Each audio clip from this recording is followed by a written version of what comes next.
friends, hello everyone. I am glad to welcome you to my channel. Today, I decided to write down such a small introduction before the lesson and tell you a little bit about what we will be doing in the near future in the drawing, what videos, what training programs we will have.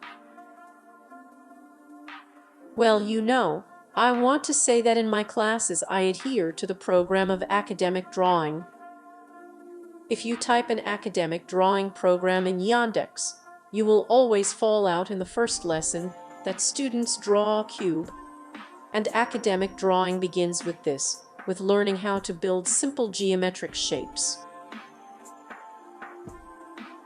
Well, in general, I decided not to deviate from this, and now the next cycle of lessons will be devoted to this.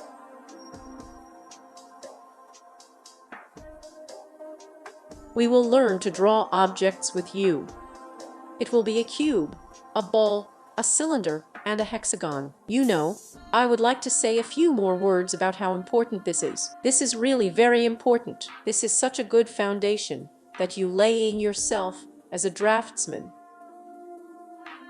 Learn to draw simple geometric objects. If you compare it with something household, in order to learn how to cook a salad, you first need to learn there, for example, to cook potatoes, cook carrots, then it's there to peel eggs, cut into cubes or how. And then you decide that you are going to cook Olivier or vinaigrette there today, or some other salad. That is, first we start learning the basics, and then here's the ouzette. From this, we are already making up what we need if you learn how to draw a cube, a cylinder, a ball.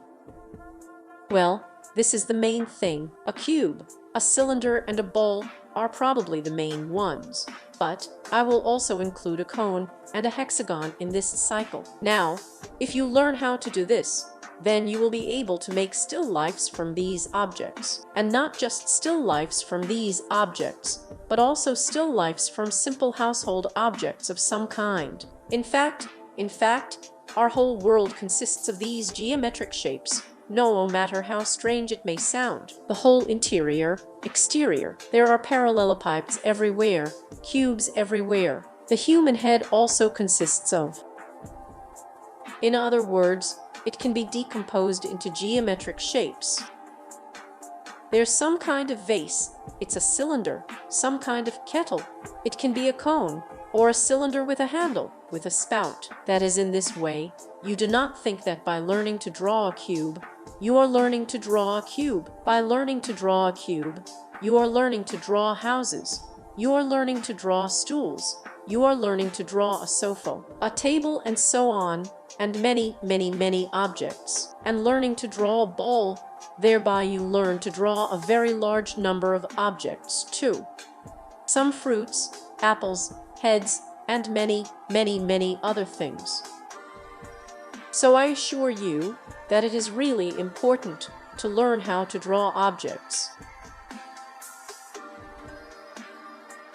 And I want to say separately about the cube. The cube is both, as simple as it is, and very difficult to learn how to draw, and I understand that without a teacher, it may probably take you longer, but nevertheless, your constant practice and perseverance will certainly give results. And today I'm going to tell you how to draw a cube. In front of you will be a reference to where I am. From there I will draw it. But in general, I recommend you to draw a cube from a live cube. Here, I have a cube here we draw on. It's plaster, it's heavy. I bought it in a red pencil. I think that any art store sells these figures. But if there is no way to buy it, then it can very easily be made from white cardboard from Whatman yourself. Look at how to do it online, and you will have a cube that you can draw. I recommend you to draw it from different angles. Put, for example, on the floor, put on a stool, then draw, for example, put on the table. At different heights, your angles will change.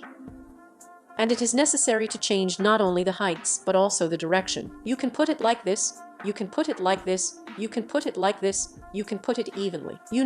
I'm even practicing now, putting, for example, a cube in some kind of glass, or in some kind of container. In exactly this way, I don't know, my glass will hold up now. Well, in general, you understand, we need something more stable, not a simple cup. So please, draw it from different angles. Here you twist it in completely different ways, at different heights. Make lots and lots of sketches. I will build it once, and at the same time, I will show you how I stroke it. But you know, hatching won't be so important here. The main thing for you now is to learn to understand this construction, so that you sort of twist and turn in your head. You know, at the heart of everything, if we talk about the interior, exterior, is the ability to draw these simple ones.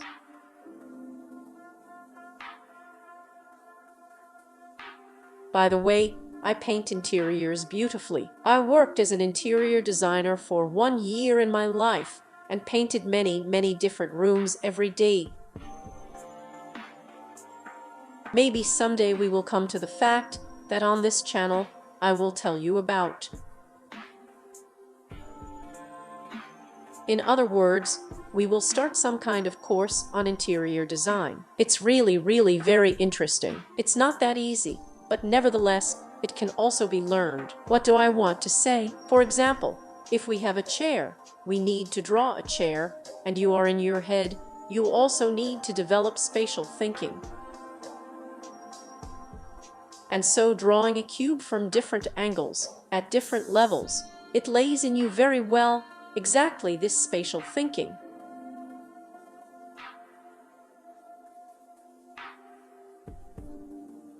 Because when, for example, you look at a catalog, well, let's say a catalog of some furniture, and you have a chair drawn, a front view and a side view, and you need to take a 3/4 view in the interior and put it not straight, for example, but below the horizon level, or vice versa, above the horizon level, then this skill will come in handy here. Because I think there are people here who don't just need to learn how to draw beautifully from a picture. You understand, yes, that it's not difficult, it's very easy. You can learn it very quickly. Here, namely, to learn to imagine an object in your head, to turn it around in your head. Here is a stool.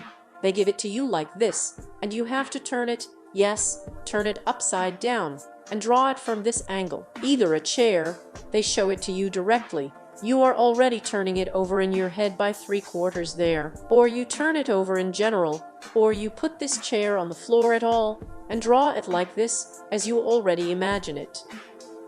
It's a cool skill, I want to tell you. It will definitely come in handy, and I'm aiming to tell you how to achieve this. And one of the secrets is to make many sketches of simple shapes. Well, first we start with simple shapes, then we will somehow complicate it. Draw a vase, draw some bottles, pots, maybe. You can do exactly the same at any stage. Here's what I'm going to tell you in this lesson. I'm going to tell you about how to draw a cube, and in the next, there will be other objects. Then there will be maybe some household items, bottles, a vase, pots, and with any subject, you can, in principle, follow this advice. That is, you take it, twist it in different ways, put it on the floor, on a stool, somewhere on a table, on a closet, and draw sketches. Quick, easy sketches. And this will certainly benefit you. All right, my dears, stop talking. Let's get started. Now I'm going to tell you how to draw a cube. So friends, well, let's get started. So look. We need to know one such rule, that parallel lines at the horizon level converge at one point. Here in the academic drawing, there is such a direct concept and expression. In general, it seems that some kind of absurdity. How is that even possible? Parallel lines converge to one point at the horizon level. After all, we know from geometry lessons that parallel lines will never intersect with us. I'm going to explain what's going on. Imagine that you are crossing the railway tracks. But everyone has done it at least once in their life, I think. And you're looking at the horizon level. This is the horizon. I hope you can clearly see what I'm drawing. I'm trying to be brighter. Rails, there are sleepers. In other words, we understand that these rails will never intersect with us, right? We understand that they are parallel to each other, but it is when we stand and look at the horizon that we see this picture. In other words, parallel lines converge at one point at the horizon level. In general, you may ask, what does the cube have to do with it at all? You know, absolutely all objects obey the laws of perspective, and regardless of what we draw, we must take this principle into account. Let's take the same horizon. I know that, in general, we always need to understand where we have the horizon relative to what we draw. Just imagine, you put a cube on a stool, you yourself are sitting on a stool, yes, and you look at the cube. Where is your horizon? The horizon, I'll tell you, it will be at eye level all the time. If you break the wall that's there behind this cube, another wall here, to see where we have the horizon, it will be at eye level. When you get up, the horizon will also be at eye level. And since you are sitting, yes, on a stool, the cube is standing on a stool, you understand that the cube is now, because it is below your eyes,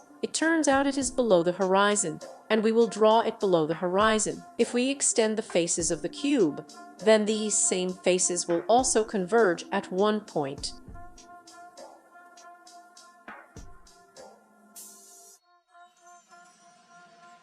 But the only thing is at the horizon level.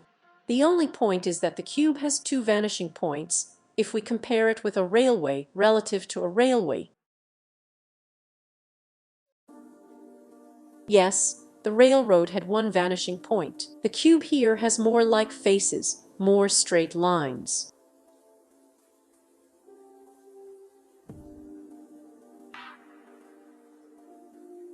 Well, this is the kind of cube it turns out. Let me circle a little bolder what we see, what we should see.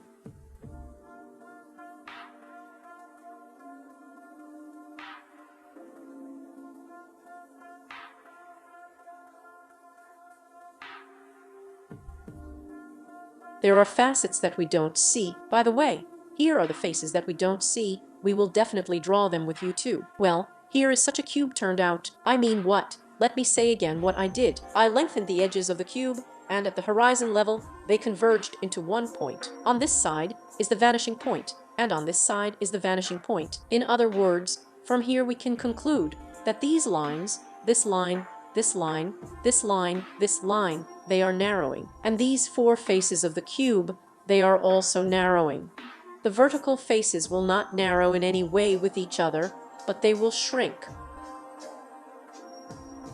So let's imagine that we can have a vertical one. Yes, for example, we will draw a lamppost here. What do you think will be the size of this lamppost at the horizon level?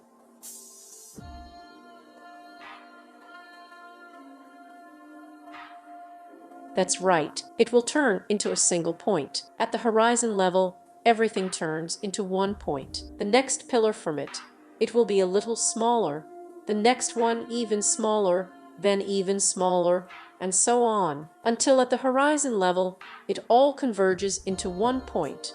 That's the picture, right?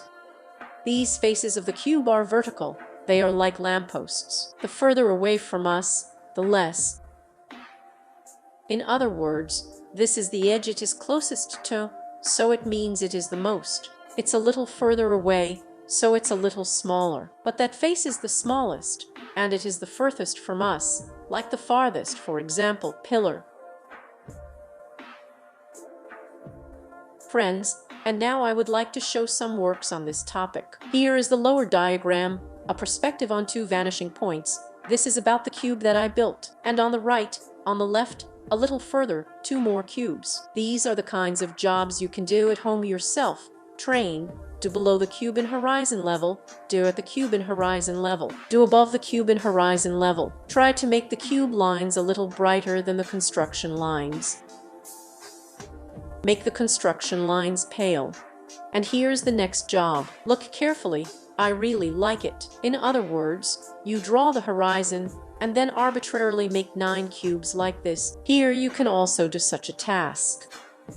Try to draw through, that is, those faces that you do not see, you also draw. This is a very useful exercise, and this scheme, these lines of construction, you of course do not draw on your works. You just keep it all in your head. They won't fit on any sheet format. I've shown you a diagram here, but of course we're going to draw on a larger scale now. And these lines at the vanishing point, they naturally will not fit on your sheet format.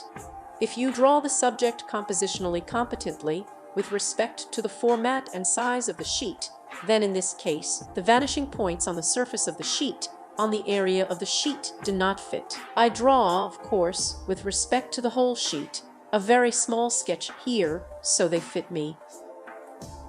The next point is the main one. This is the main thing. Of course, we will talk about it in more detail later. We will, as it were, train on this, but in fact, this principle is based on drawing a cube, and everything related to a cube, a parallelepiped and so on. And you need these schematics, as it were, so that you have them in your head all the time. The second point is the composition. But you know, when we have one cube, then in fact the composition here is very simple. So what do we need to know? We need to know that it is not very small, our cube, so that it is not very large, but it is of some comfortable medium size, so that it's convenient for us to look at it. And the second point, it's not easy to place an object in the center, or rather, it's not just a good shape to make it, but it's also good to try to place it correctly. Yes. On the right and on the left, we should have approximately the same distance, and on the top bottom, we should also have approximately the same distance. You know, if you do a little more on top, in principle, it's fine. We all walk on the ground, and we are just so arranged psychologically. We are comfortable when there is more air from above than from below, more space. But if we do the opposite, we will raise it a little higher. Then immediately it feels like the object has taken off. Somehow, the ceiling presses low on this cube and causes some discomfort to the audience. Well, given all this, we are now going to try to build a cube with you. The cube that we are going to build now on your screen. I took another leaf. It's a little more dense for me. This is an ordinary Goshnikovsky Whatman. In any stationery such sheets are sold. So well, I start all the time from the front edge.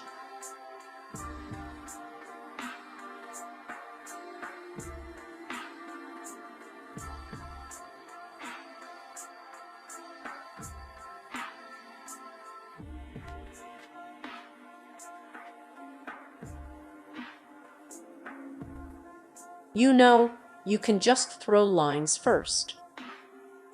Let you have some of them. They may be a little hairy. Well, I mean not one line, right? Here I am now in different directions. Here I select it so that it is. So that I like it, so that everything is smooth. It's okay if the lines are still hairy. Then we will remove them, all this hairiness. Try to immediately draw those faces that you do not see.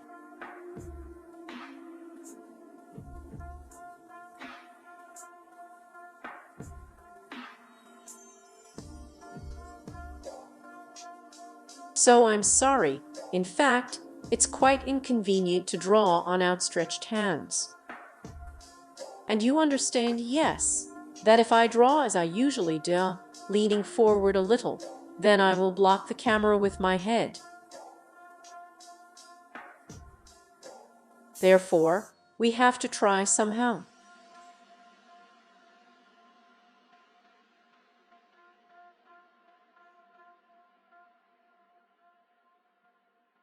I decided to subtract a little. In general, this is normal. When you draw, you stop periodically, move 2 meters away from your work. If you are on an easel, draw and see what you get.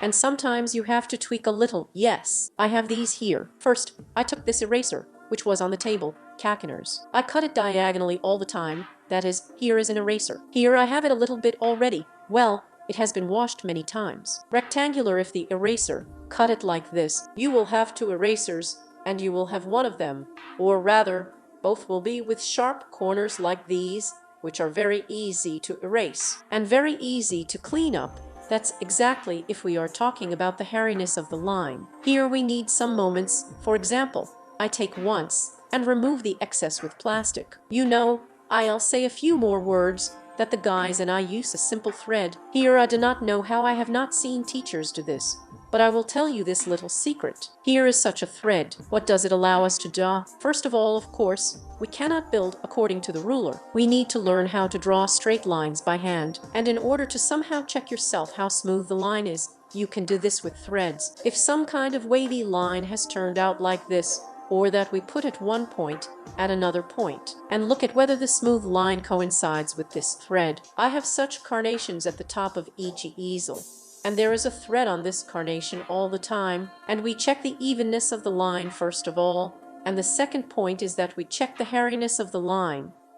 But now, of course, as a teacher, I have a more or less tolerable cube with more or less tolerable lines. Usually students have quite hairy lines. That's what the line should be. This can be easily determined with the help of a thread.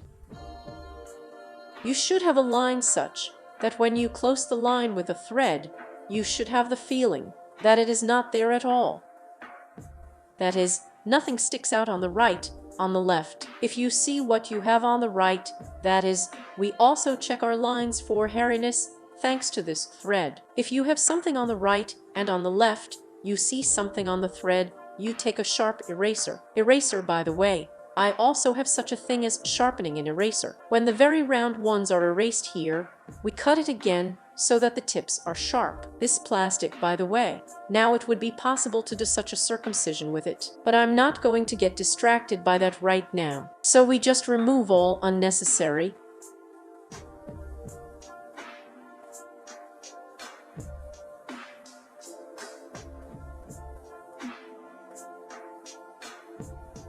With the help of plastic.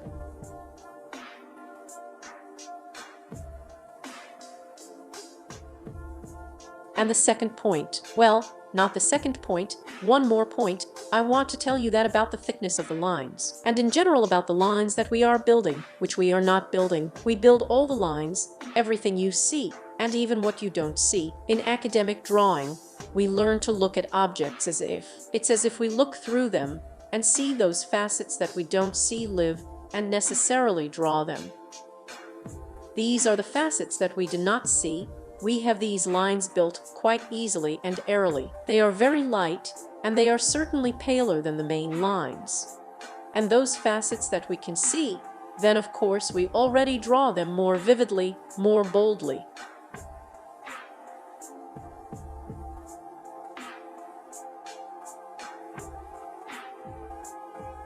And when I am already satisfied with my construction, then I take in simply those facets that we see, I circle again more vividly.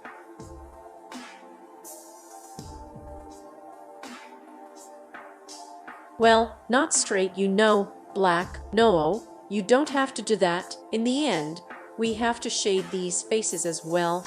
That's exactly what should not be visible. As I say, there are no lines in nature. They exist only at our jobs and only temporarily. Now I have built it, and then I will be hatching, and these lines will be removed in the hatching. And in the end, I have to learn how to shade so that the viewer who then watched my cube did not have the feeling that I was building it at all, so that he would have a feeling as if I took and immediately shaded him.